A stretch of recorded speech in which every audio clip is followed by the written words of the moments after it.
بسم اللہ الرحمن الرحیم۔ آج ہم سورۃ الناس کو پڑھ لیتے ہیں۔ سورۃ الناس کو صحیح تجویدی قوانین کے ساتھ بالکل صحیح انداز میں کیسے پڑھنا ہے وہ طریقہ میں آپ کو سکھاؤں گا انشاءاللہ۔ سب سے پہلے ہم نے قل کو خوب موٹا کر کے پڑھنا ہے کیونکہ یہ موٹا قاف ہے۔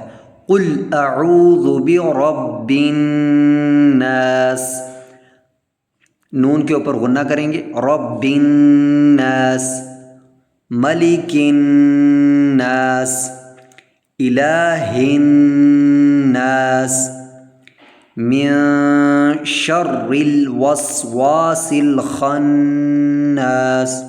یہ جو میں نے کیا یہ اخفا ہے، اخفا کرتے ہوئے پڑھنا ہے کیونکہ نون ساکن کے بعد حروف اخفا آ رہا ہے، تو ہم نے یہاں پہ اخفا کرتے ہوئے من شر الوسواس ایسے نہیں پڑھنا، ہم نے پڑھنا ہے من شر الوسواس الخناس الذی یوسوس فی صدور الناس من الجنۃ والناس۔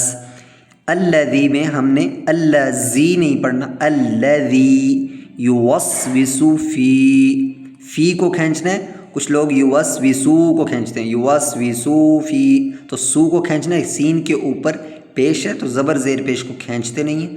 یوسوسو فی صدور الناس من الجنۃ والناس، جہاں پر بھی نون مشدد ہو یعنی نون کے اوپر تشدید ہو تو ہم نے غنہ کے انداز میں پڑھنا ہے، غنہ کرتے ہوئے۔